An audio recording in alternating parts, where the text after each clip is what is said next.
दीदी एक मिनिट.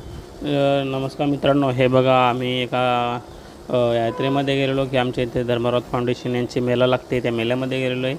तर मेला तो खूप मोठा होता, पण बाकी आवाज येत होता गाडीचा. बरं बघू बोललो काय आहे. तर ऐकून तर खूप होतं की मौत का कवा असा गेम आहे, परंतु मी अगोदर कधी बघितलेला नव्हता. आणि अक्षरशः आज खरंच बघायला आलेलो तेव्हा बघितलं तर ही परिस्थिती बघा. जीवावरती मौत का कव्वा नाही, खरंच ते मौत का कव्वाच आहे. कारण थोडं जर माणसाचं थोडं जर बॅलन्स गेलेलं केलं की डायरेक्ट जीवच जाते. बघा ना, तुम्ही बघू इच्छिता हे बाईकवाले कसे त्या पद्धतीने चालवत आहे, त्याच्या कल्पना करू शकत नाही तुम्ही. हे फक्त हात सोडून आणि सर्व काही हे करून आडवा व्हायचं. हे बघा कारवाला आता कसा निघतो वरती, एकदम भयानक पद्धतीने. मित्रांनो हे बघा कारवाला यांचा, कारवाल्यांची तर मला अक्षरशः बघून असं भीती वाटत होती की यार हे खरंच खूप भयानक आहे. त्याच्यानंतर बघितलं त्या अक्षरशः कारवाल्यांचे गेट खोलून त्या बायांनी आणि ते कोण कलाकार आहेत ते त्यांनी हातवरी करून दरवाजा उघडून आपलं कला प्रदर्शित केलेली आहे तिथे. तर खरंच याचं नाव मौत का कव्वा आहे आणि खरंच मौत का कव्वाच आहे हा, मौत का कुवा.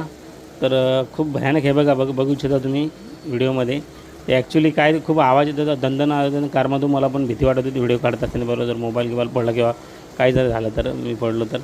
हे बघा किती भयानक आहे आणि त्याचा आवाज एवढा हे असते आणि खूप रिस्की आहे ॲक्च्युली मित्रांनो. हे जीवावर घेऊन आपल्या जीव मुठीत घेऊन प्रदर्शित करतात. खूप भयंकर आहे, तुम्ही बघू इच्छित आहे. हे बघा कार आली खाली, साध्या रोडवर चालवतात नाही आपल्याला.